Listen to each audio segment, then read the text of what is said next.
또 누르시고요.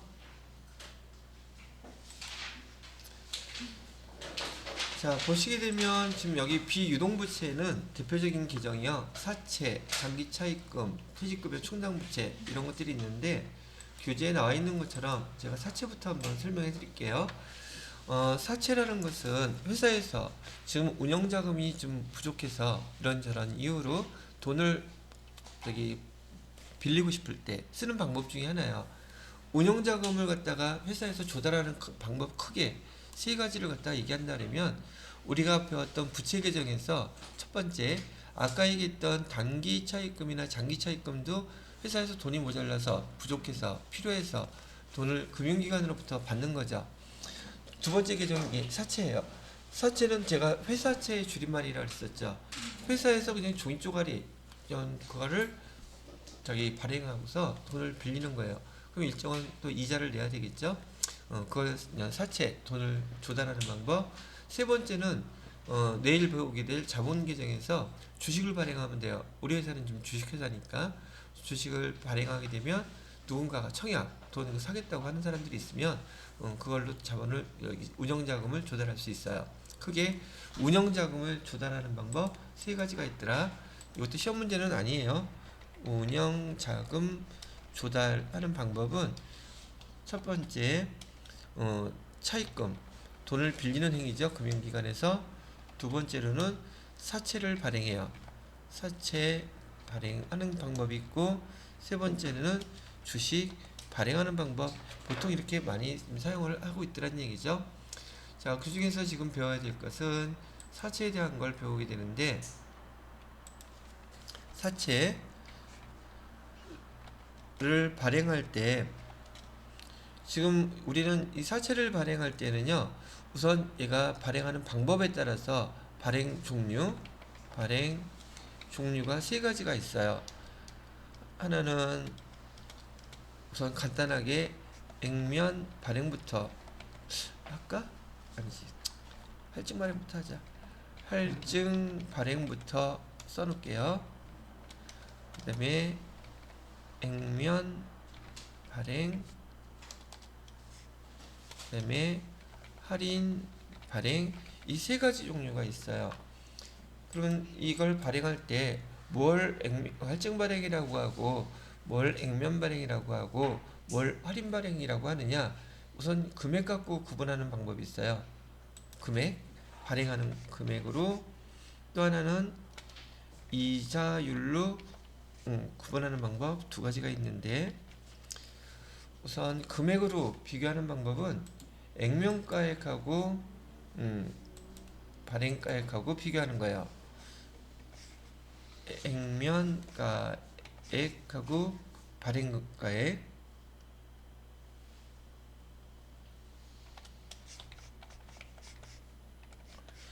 액면이 발행가액보다 더 액면이 크게 되면 얘는 할증 발행이라고 불러요.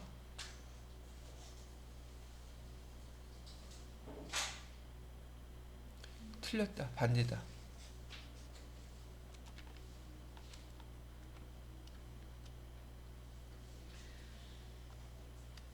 액면가액보다 발행가액이 더 큰 경우, 액면가액은 10만원인데 발행가액이 10만 5천원, 11만원이라면 더 크죠. 그러면 우리가 할증 발행이라고 부르고요.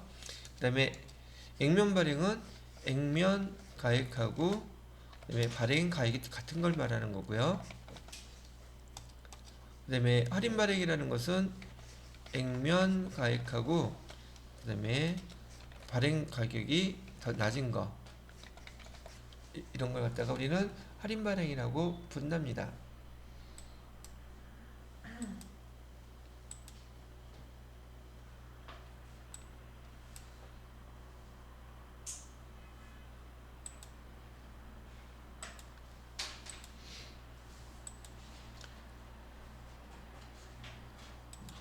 그 다음에 이자율로 비교해 봤을 때, 이자율로 비교할 때는 똑같이 액면 이자율하고 시장 이자율 비교해 가지고 액면 시장 이자율이 훨씬 높을 때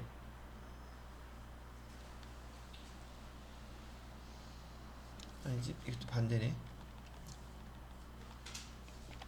액면이자 시장 이자율 지금 우리가 발행하는 그 채권의 이자율이 예를 들어서 12%고 그다음에 시장 이자율은 지금 8%예요. 그러면 4%나 비싸죠.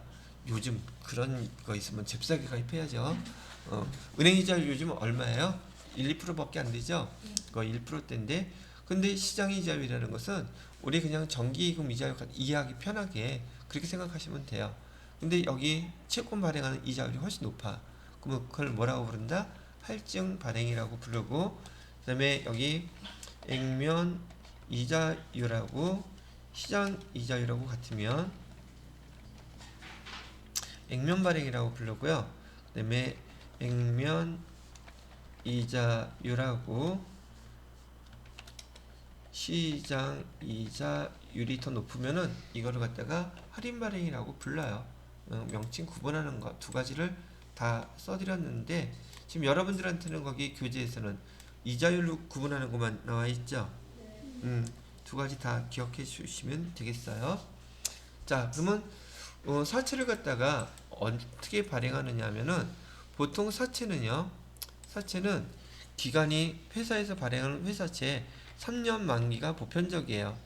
3년이 만기라고 가정을 하고요. 지금 액면가액 사채에 적혀져 있는 액면가액은 조금 전에 설명해 드렸던 대로 10만 원이라고 가정을 할게요. 그럼 발행가액은 얼마로 하면 될까? 발행가액은 그냥 계산하기 편하게 9만 5천 원이라고 가정을 해보겠습니다. 됐나요? 이렇게 발행하고 현금으로 9만 5천 원 다 받았다고 가정을 하고서는 회계 처리를 한번 해볼게요. 자, 근데 여기 말 써놓은 걸 말을 잘 이해를 하셔야 돼요. 자, 봐요. 회사에서 돈이 필요해. 그래서 우리가 종이조각을 하나 주고서 돈 좀 빌려줘. 그랬단 말이죠. 그러면 그걸 액면가액이라고 불러요. 3년 후에 내가 10만 원 줄게. 됐어요?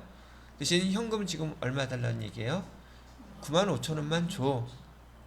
이해되셨어요? 자, 그러면 얘를 분기 한번 해볼게요. 지금 우리가 사채 발행할 때 돈 받은 거는 그럼 얼마를 받게 되겠어요? 그렇죠? 9만 5천 원을 받게 되겠죠. 3년 후에 우리 돈 얼마 갚아야 돼요? 계정 뭐라고 써야 돼요? 돈 갚아야 될 거. 얘가 계정 이름이에요. 돈 빌렸을 때는 차입금이라고 썼었잖아요. 단기 차입금, 장기 차입금. 그런데 얘는 지금 장기 차입금이 아니라 뭐예요? 사채를 발행하고 있잖아요. 이게 사채라고 쓰는 거예요. 얼마 갚아야 돼? 3년 후에? 10만 원 갚아야 되죠? 그러면 차변과 대변에 금액이 좀 차이가 났어요. 얘를 갖다 뭐라고 쓰냐면 금액으로만 봤을 때 얘는 할증 발행이겠어요? 액면 발행이겠어요? 할인 발행이겠어요? 할인 발행인 거 알겠죠? 돈 적게 받았잖아. 그죠? 그래서 얘는 지금 할인 발행이 되는 것이고 여기서 여기에 해당되는 거죠. 이거 네모 해줘야지 눈에 띌라나?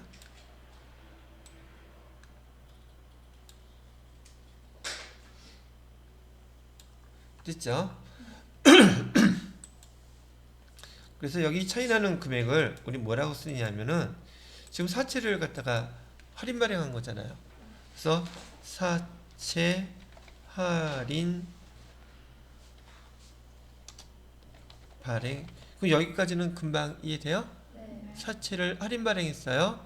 그래서 돈이 차이가 냈네. 차금이라고 이렇게 써요.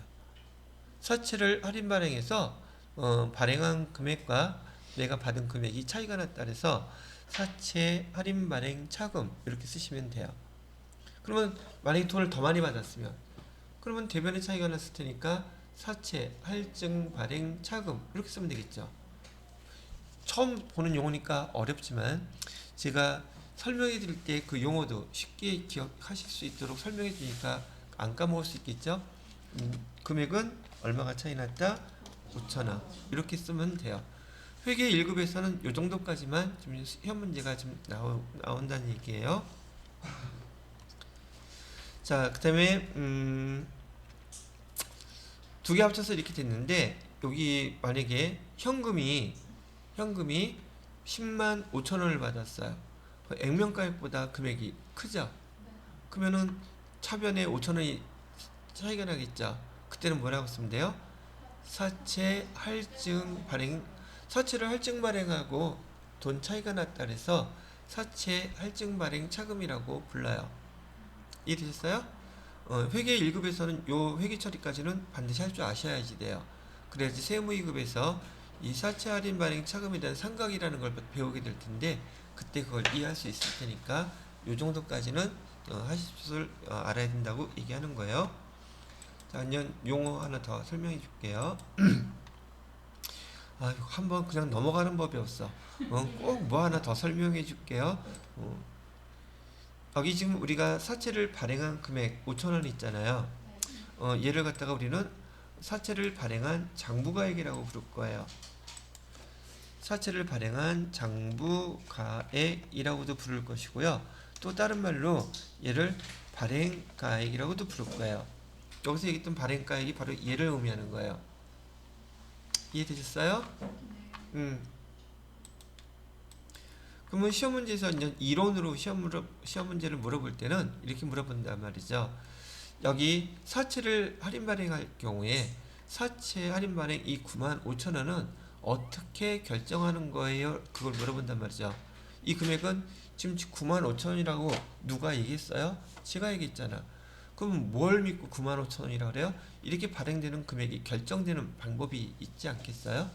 그래서 그 이 장부가액 또는 발행가액을 결정하는 이론적인 그 내용을 갖다가 지금 설명하려는 거예요. 물론 급수로 따지면 얘는 회계 1급 난이도가 높은 것이라든지 세무 2급에 나오는 항목들이고 여기 관련된 거 설명해 드리기 때문에 같이 이해하라고 좀 설명해 놓고 나중에 세무 2급 나가면 또 설명 들었을 때 복습도 될 수 있겠죠. 자, 일단 얘는 두 가지가 필요해요. 두 가지가 필요한데 첫 번째는 여기 사채 금액 있죠. 사채 금액은 몇 년 후에 10만 원을 갚는 거예요. 3년 후에 10만 원을 갚는 것이죠. 그죠?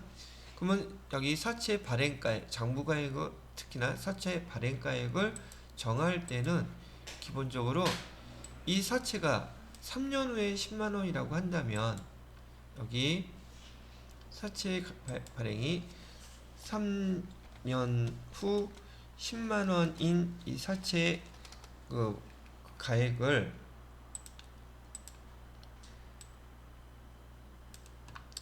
지금 현재 사채를 발행할 때 현재 가치로 할인을 해요. 뭘 한다고요? 잘못 설명했다.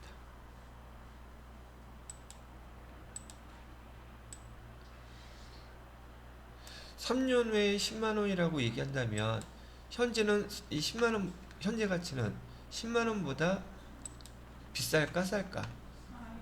싸야 되겠죠. 3년 후에 10만 원이니까. 그래서 현재 가치로 할인한다는 용어를 여기다가 아까 영어로 제가 PV라고 썼죠. 근데 여러분이 엑셀을 좀 아시는 분이라면 거기 엑셀에 PMT 함수라는 게 있어요. 이게 바로 이거 계산하는 거예요. 근데 우리 이제 회계 용어에서는 프레젠트 밸류 영어로는 이렇게 쓰고 현재 가치라고 불러요. 현재 가치는 얼마라고 가정을 할 거냐면은 그러면 얼추 한번 85,000원 정도. 현재 가치는 89,000원 정도 한다고 가정을 할게요. 됐나요? 그 다음에 여기 채권을 갖고 있으면 채권을 발행하게 되면 이 채권을 사면서 돈을 준 사람들한테 1년마다 이자를 줘야 되겠죠. 그걸 갖다 우리 액면 이자율이라고 그러거든요. 왜? 사채 사는 사람들이 돈 괜히 빌려주겠어요? 거기 이자를 주니까 돈 10만 원 나중에 받고 매년 이자를 받으려고 돈을 갖다가 빌려주는 거란 말이죠. 그래서 예를 들어서 이자율이 계산하기 편하게 10%라고 한다면 매년 이자는 얼마씩 나가겠어요? 매년 이자는 액면 사채가 10만 원짜리라면서 거기 10%가 기록에 써져 있단 말이죠. 이 채권을 갖고 있는 사람한테 매년 10% 이자를 드리겠습니다. 그리고 만기가 3년이 되면 그때 10만 원 다시 돌려드릴게요. 이렇게 지금 계약이 된 게 바로 이 채권이란 말이죠. 그러면 회사 입장에서 이자는 매년 얼마가 나가겠어요? 이거 사채 발행한 거의 이자율, 액면 이자율이에요, 이게. 그렇지. 얘가 액면 이자율. 그러면 이런 증서는 보통 어떻게 기록되어 있는, 써져 있느냐면요. 사채라고 하는 사채는 이렇게 종이가 있겠죠. 사채 금액에 여기 액면에 금 10만 원 이렇게 적혀져 있어요. 그다음 밑에 이자율 10% 이렇게 적혀져 있으면 이 채권을 갖고 있는 사람은 3년 후에 만기도 뭐 날짜가 있겠죠. 그다음에 이자 이 채권을 갖고 있는 사람한테 매년 10% 이자 드리겠습니다. 이런 뜻이에요. 그럼 여러분이 이런 채권을 사게 되면 매년 10,000원씩 통장에 입금이 될 거란 말이죠. 지난번에 우리 통화대용증권에서 만기 이자 지급 통지표 오면 현금이라고 그랬었잖아. 그거하고 똑같은 거예요. 그러면 회사 입장에서는 이 3년 동안 매년 얼마씩 이자가 지급돼야 되겠어요. 그렇지? 그래서 여기 이자 지급돼야 되는 게 여기 1년 지난 다음에 10,000원, 또 1년 지난 다음에 10,000원, 또 1년 지난 다음에 10,000원, 이렇게 3번이 지급돼야 되겠죠. 그럼 총 얼마가 지급되는 거예요? 3만 원이 이렇게 지급되죠? 바로 이 3만 원. 그러면 1년마다 10,000원씩, 2년에 또 후에 10,000원씩, 10,000원, 3년 지난 다음에 10,000원까지 줘야지 얘가 끝나겠죠. 그죠? 그래서 여기 총 지급되는 이자, 이거에 똑같이 또 뭐? 현재 가치.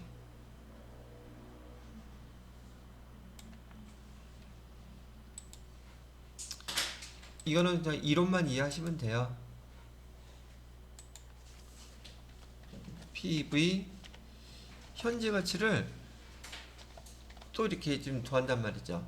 그래서 채권의 발행가액은 어떻게 결정됩니까? 라고 질문을 하거나 설명이 나오잖아요. 두 가지가 합쳐져야지 채권의 발행가액이 돼요. 첫 번째는 사채의 현재 가치와 그다음에 지급되는 총 이자의 현재 가치 두 개가 합쳐져서 발행가액이 됩니다. 이렇게 알고 있으란 얘기예요. 이게 회계 이론이에요.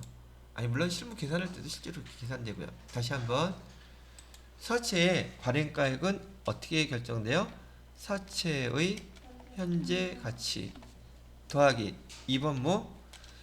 지급되는 지급 총 이자의 현재 가치 두 개가 합쳐져야지 여기 우리가 지금 계산하려고 하는 발행가액이 결정됩니다. 라고 이렇게 해두란 얘기죠. 내용이 좀 어렵죠? 네. 이게 뭐가 어려워? 나는 쉬운데.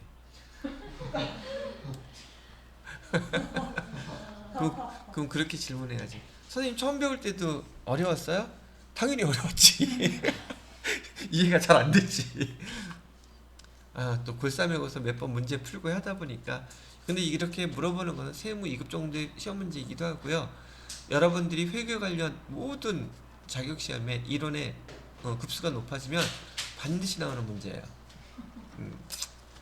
자, 그래서 이건 세무 2급 겸용 또 1급 때도 미친 듯이 또 나오는 경우가 있어서 제가 한꺼번에 그냥 설명을 해드렸어요.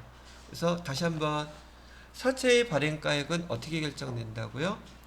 사채의 현재 가치와 지급되는 총이자의 현재 가치 두 개를 합쳐서 사채의 발행가액이 결정됩니다. 이렇게 기억하시라고요. 되셨죠? 좋았어요.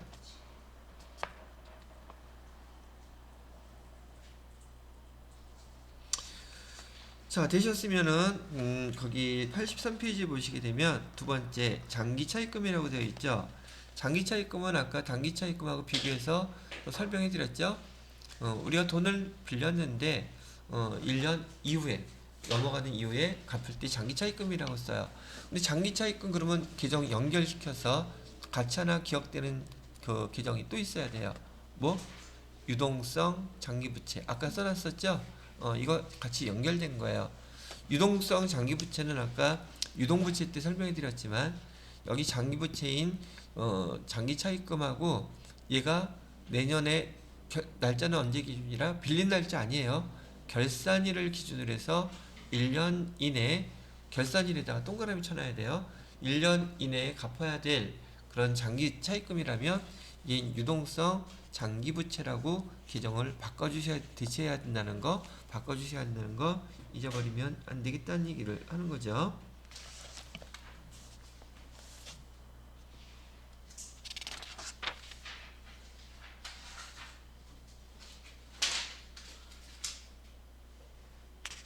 되셨나요?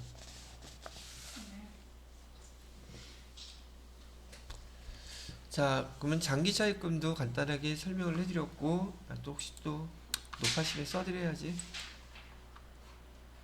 요거는 여기다 쓸까요?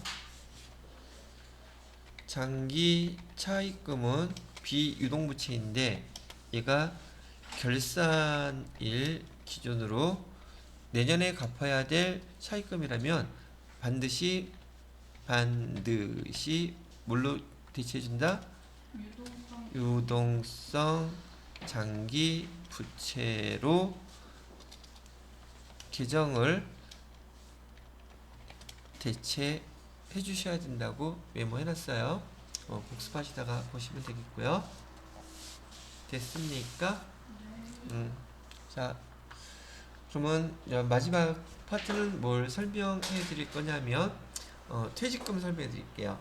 퇴직금은 그래도 관심이 좀 있죠? 자, 얘 지워도 되겠습니까? 아니 뭐 녹화돼 있는데.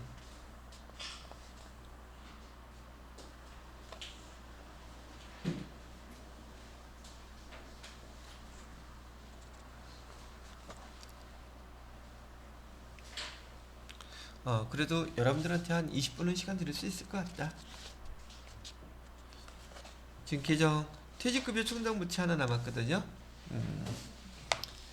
또 이거 얘기하면 스토리가 긴데 옆으로 3000%만 빠지지 않으면 이건 10분 이내에 끝날 수 있는 건데 3000% 빠지면 길어져.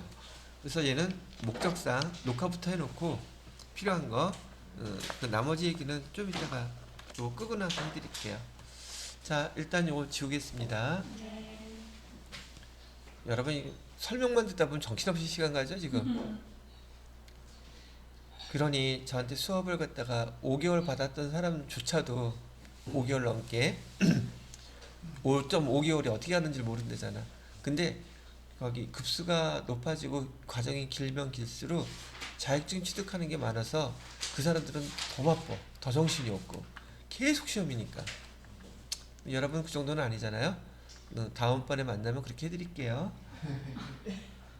근데 좀 장점은 있더라고요. 저한테는 장기 과정으로 수업을 하시게 되면 제 시간이 많아져. 그리고 여러분이 연습할 시간도 많아지니까 제가 좀 약간 여유가 생겨. 근데 단기간 시간인 경우 지금 여러분 같은 경우는 바빠져도 갈 길이 바쁘니까. 자, 그럼 얘는 치우고요. 다시 이제 마지막 여기 보면 퇴직급여 충당부채라 그랬죠. 지금 설명할 규정은 퇴직급여 충당부채라는 규정을 설명해 드릴 것이고요. 이는 당연히 뭐하고 연결되어 있는 거냐면 여러분이 알고 계시는 퇴직금과 관련되어 있는 항목이랍니다. 퇴직금이 아니라 퇴직금과 관련되어 있는 규정이고요. 자, 보편적으로 회사에서는 말이에요. 12월 31일 기말이 되면 전 직원이 퇴사한다는 걸 가정해서 퇴직금을 계산합니다. 그러면 퇴직금을 계산할 때 퇴직금은 계산은 물론 해놓는 것이긴 하지만 이게 바로 지급되는 건 아니죠. 그렇지만 회사 입장에서는 전 직원이 퇴사할 때 지금 퇴직금으로 얼마 정도를 갖고 있어야 되는지 알 필요가 있단 말이죠. 그래서 퇴직금 지급할 때 또 왜 퇴직금이야? 퇴직금 지급할 때 얼마가 들어가는지를 계산해 놓게 되는데, 얘를 퇴직급여 추계를 한다고, 추산한다는 뜻이에요. 추계액이라고 불러요. 퇴직급여 추계. 그래서 이 회사에서는 여지껏 하지 않다가 처음으로 직원들 퇴직금이 얼마나 되는지 한번 계산을 해봤다고 가정을 하는 거예요. 그래서 계산을 해봤더니 10만 원이 퇴직급여가 나갈 것 같더라 라고 지금 얘기를 한다는 얘기죠. 그러면 12월 30일 날 이렇게 계산을 했으면 대손충당금 계산했던 것처럼 우리 회계 담당자는 이 추경 금액에 대해서 거기 퇴직금에 대한 회계 처리를 해줘야 된단 말이죠. 부채가 늘어났으니까. 그럼 차변에다가 뭐라고 기록하느냐 하면, 차변에 아까 우리 직원들한테 급여 줬을 때 급여 이렇게 썼었죠. 급여는 비용 계정인 거 알겠죠? 퇴직급여도 마찬가지로 나중에 지급해야 될 거기 때문에 여기다가 퇴직급여라고 하는 비용 계정으로 그대로 써요. 퇴직급여도 비용이에요. 퇴직급여 10만원 이렇게 써놓고, 대변에다가는 퇴직급여 퇴직급여 나갈 때 충당하려고 하는 부채라는 뜻이에요. 퇴직급여 충당 부채 해서 10만원 이렇게 기록하는 거예요. 그러면 얘는 매년 이렇게 해야지 돼요. 보편적으로 퇴직금은 저기 회사에서 퇴직금 급여 충당 부채 얘는 매년 증가하는 게 보편적일까, 감소하는 게 보편적일까? 왜? 퇴사하는 사람보다 계속 1년 이상 근무하는 사람들이 보편적으로 더 많으니까 이렇게 증가하는 게 보편적이란 말이에요. 이해되시겠어요? 자, 그래서 또 1년이 지났네. 12월 31일이 됐는데 그 다음에라고 가정할게요. 똑같이 퇴직 급여를 추계를 해봤더니 이번에는 12만 원이 나왔어요. 12만 원 우리가 직원들한테 줘야겠다고 추계액이 나왔는데, 그런데 그럼 이때는 회계 처리 어떻게 해주면 될까? 지금 퇴직급여 추계 전년도에 얼마는 해놨어요? 10만 원은 해놨죠? 그러면 우리 부채로 10만 원을 해놨는데 올해 추계액이 12만 원이라고 한다면 증가분인 2만 원만 더하면 되겠죠? 충당금의 보충법하고 똑같아. 그래서 여기도 뭐라고 쓴다? 퇴직급여 하고서는 금액은 2만 원만 더해주면 되겠죠? 계속 이제 이렇게 기록하게 될 때 대변에 퇴직급여 충당 부채 해서 얼마만 더하면 된다? 2만 원. 이렇게 써놓으면 총 얼마가 있게 돼요? 합계 금액은 총 12만 원이 지금 누적돼 있는 거죠? 자, 근데 다음에 직원들 중에서 4월 30일 날 직원이 한 사람 퇴사를 했어요. 근데 퇴직금이 예를 들어서 5만 원이었다고 가정을 합시다. 그리고 차변에 지금 퇴직급여 충당부채는 얼마가 있어요? 그러면 뭐 충당부채 충분히 커버 가능하죠? 그래서 퇴직급여 충당부채 충당금 있던 것 중에서 얼마를 쓴다? 5만 원을 이렇게 쓰는 거예요. 그 다음에 대변에다가는 퇴직금 줘야 되니까 보통예금 통장에서 이체해주면 되겠죠. 근데 원래 여기 회계 1급에서는 보통예금 5만원 이체해줬다 이렇게 설명하지만 실제로 퇴직금 지급할 때는 그것도 그 직원에 대해서 소득이기 때문에 예수금 원천징수 산단 말이에요. 그래서 이제 급수가 올라가게 되면 아까 예수금 썼던 것처럼 얘도 예수금이 발생돼요. 원천징수하면서. 근데 지금은 여러분들은 1급 정도 되니까 이렇게 처리를 하더라. 근데 만약에요 10월 달에 또 직원이 퇴사를 해가지고 만약에 지금 퇴직급여 충당부채 얼마 남았어요? 만약에 8만원 발생했다 그러면 있는 것부터 쓰는 건 똑같아요. 대손충당금하고 나머지 만원은 뭘 쓴다? 퇴직급여로 쓰면 되겠구나. 콧봐 알아듣잖아. 지난번 대손충당금 알아들으니까 얘도 알아듣죠? 이해됐어요? 그렇게 회계 처리하는 거예요. 자, 그런데 이렇게 지금 회사에서 직원들한테 지급해야 될 퇴직급여가 지금 이렇게 퇴직급여 충당부채라고 기록을 해놓는 이 기록 방식은 퇴직금을 회사에서 갖고 있다는 뜻이에요. 그래서 회사에서 갖고 있다가 회사에서 직원들 나갈 때 회사에서 퇴직금을 지급하는 방식인데, 우리 옛날에 IMF라는 거 겪으면서 많은 회사들이 지금 그 퇴직금을 회사에다가 유보시켜놨다고 그러거든요. 놔뒀다가 지급했는데 회사가 쫄딱 망하니까 그 직원들 10년, 20년 근무했던 사람들이 첫째 직장도 잃었죠. 월급도 매달 안 나오죠. 그동안 근무했던 퇴직금도 다 날렸어. 못 받아. 회사가 망했으니. 이게 사회적 이슈가 엄청 크게 됐어요. 그래서는 의무적으로 이런 일정한 회사의 규모 이상 되면은 직원들의 퇴직금은 회사가 망하더라도 외부 금융기관에 예치해 놓으면 그래도 퇴직금은 건질 수 있죠.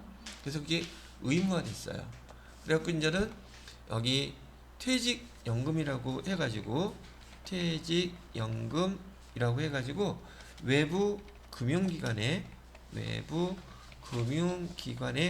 예치를 하라고 했단 말이죠. 그럼 회사가 망해도 직원들을 퇴직금은 건질 수 있으니까.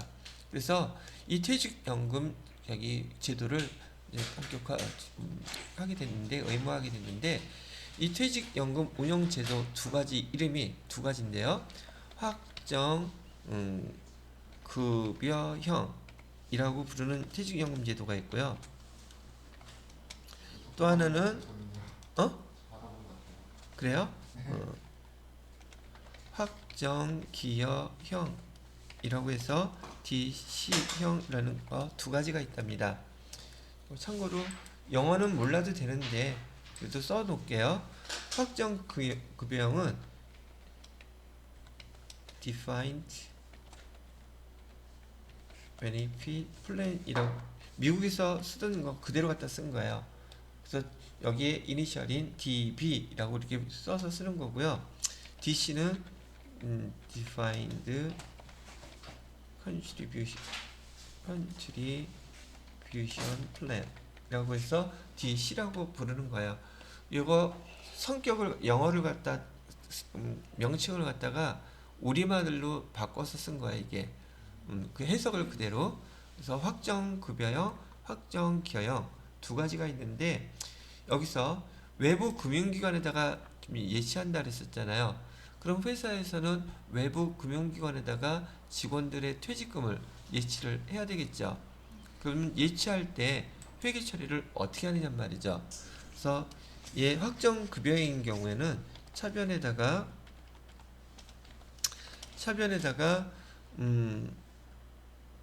퇴직연금 운용자산 아까 10만원이었다면 10만원 이렇게 하고 대변에다가 보통예금 10만원 이렇게 쓰시면 돼요. 즉 퇴직연금 운용자산이라는 용어로 써요. 계정 이름을. 거기에 반해서 여기 확정기여형은 차변에 그냥 퇴직급여라고 하는 비용 처리를 해요. 하고 대변에다가는 보통예금이라고 해서 10만원 이렇게 처리하면 돼요. 여러분들한테 주로 시험 문제에 많이 물어보는 계정 이름은 확정급여형일 때 계정 이름 뭐라고 쓰죠? 그래서 요거 물어보고요. 그 다음에 확정기여형일 때는 뭐라고 쓰죠? 그래서 퇴직급여라고 써요. 외우기는 쉬운데 까먹기도 쉬워. 왜? 내용을 이해하고 지금 여러분이 기억하는 게 아니라 여러분이 급여형이 뭔지, 확정기여형이 뭔지 구분 못 하잖아요, 지금. 자, 이것도 간단하게 설명해 드릴게요. 우선 확정급여형이라고 부르는 것은요, 지금 여러분들이 여기 회사에서 이런 퇴직연금 제도를 운영하고 있는 회사에 들어갔다면 확정급여인 경우에는 직원들의 퇴직금이니 이렇게 외부 금융기관에 예치하게 되면 외부 금융기관의 역할은 뭐예요? 돈을 맡겼으면 걔를 불려야 될 거 아니야. 이 퇴직연금은 이게 금액이 어마어마해요. 직원들의 퇴직금이기 때문에 그럼 금액 움직이는 것도 크겠죠. 그래서 그걸 자금을 운용을 해야 된단 말이죠. 근데 퇴직연금은 여기 리스크가 높으면 안 돼요. 왜? 직원들의 퇴직금이기 때문에 안정자산만 운영할 수 있게 되는데 이유가 어떻게 됐든 간에 거기 주식이 됐던 채권이 됐던 아니면 그냥 예금이 됐던 운용을 갖다가 하라고 지시를 해줘야 될 거 아니겠어요? 금융기관한테. 그러면 보통 여러분 급여는 어디서 받아요? 급여는 회사로부터 받죠. 여기 지금 제가 여러분 기억하기 쉬우라고 확정 급여형은 이 외부 기관에 예치되어 있는 자금의 운용 지시를 회사가 직접 하는 거예요. 그러니까 외부에 금융 자산을 갖다가 옮겨놓기 때문에 회사가 운용 지시하기 때문에 여기 가입했던 그 예치금을 퇴직연금 운용 자산이라고 부른단 말이죠. 거기에 반해서 이 확정기여형은 여러분 직원들의 개개인의 계좌를 다 개설해줘요. 그리고 회사에서는 그 여러분의 퇴직금 있죠. 그건 계약 조건에 따라 다른데 매달이 됐던 분기마다가 됐던 반기가 됐던 1년이 됐던 직원들이 1년 근속하게 되면 한 달치 월급 딱 들어가게끔 해준단 말이죠. 그리고 회사는 비용 처리하고서 더 이상 여러분들의 퇴직금에 신경 쓰지 않아요. 그럼 여러분 계좌 다 개설해 줬으니까 자기 퇴직금에 대한 자금의 운용 지시를 누가 하겠어요? 여러분들이 하겠죠. 그리고 회사는 더 이상 신경 쓰지 않는단 말이에요. 그러면 퇴직 확정급여형이 어떤 뜻이고 확정기여형이 뭔지 알겠죠? 즉 얘 구분은 뭘 갖고 구분하는 거예요? 자금의 운용 지시를 누가 하느냐에 따라서 나누는 방법이기도 해요. 자금의 뭐라고? 운용 지시를 누가 하느냐에 따라서 퇴직연금 운용자산 이건 회사가, 퇴직급여 얘는 개개인 직원들이. 이해되셨어요? 자, 또 한 가지 그냥 끝나는 법이 없어, 그죠? 또 한 가지. 그러면 여러분들이 이제 직장에 들어갔는데 규모가 좀 약간 있는 회사들은 퇴직연금 운용 두 가지를 다 하는 회사도 있어요. 보통 한 가지만 하지만 사실 이 퇴직연금 제도는 제가 공부할 때 2000년도에 공부했던 거예요. 그래서 미국에서는 1985년부터 시행됐던 제도이기도 하고 우리나라에는 이런 게 없었어요. 저도 공부하면서 우리나라에도 이거 생기면 참 좋겠다 이런 생각을 했었거든요.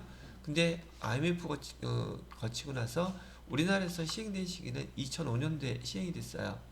근데 그때 제가 이제 외국계 회사에 있었거든요. 우리 CFO 미국 본사에다가 바로 연락했어요.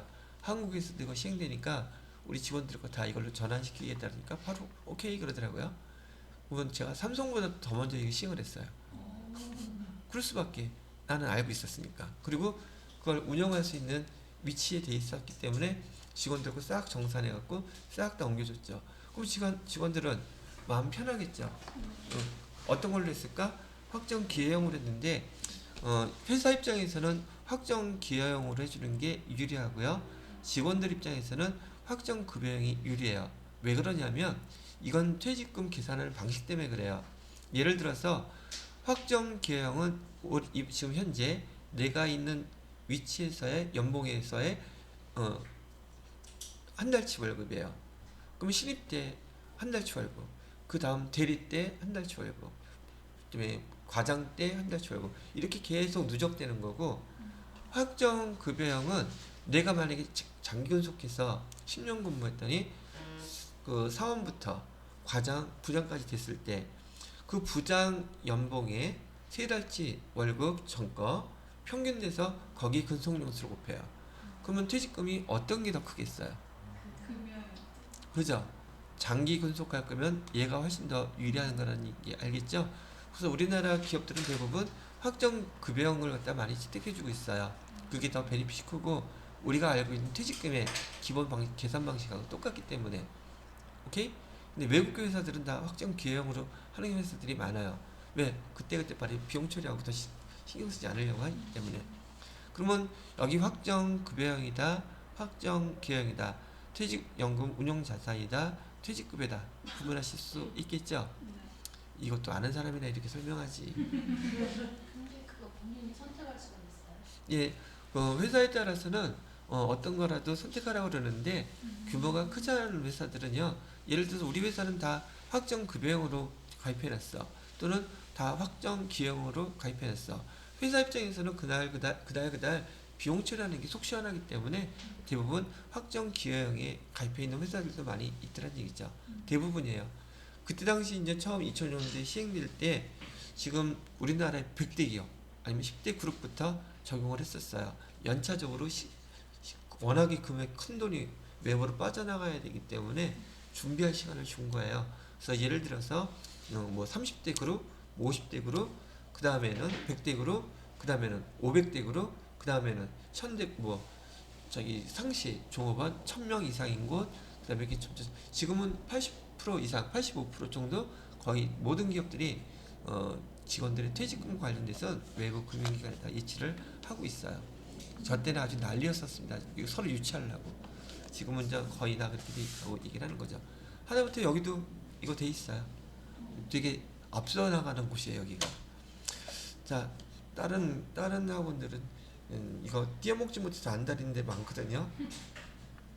퇴직금 안 주려고 별의별 저기도 많은데 제가 좋아하는 여기 있겠다고 판단한 것들 중에 이런 마인드를 갖고 계시는 분이라면 괜찮잖아요. 저는 그렇게 판단을 했어요.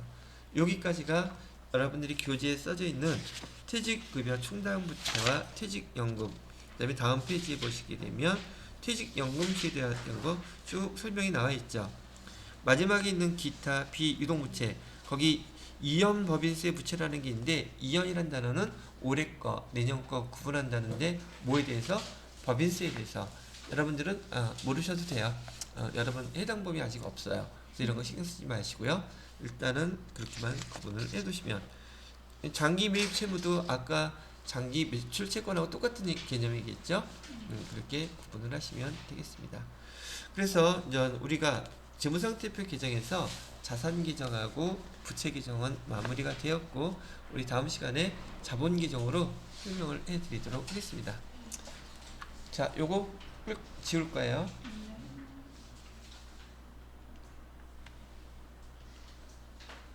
아주 편해.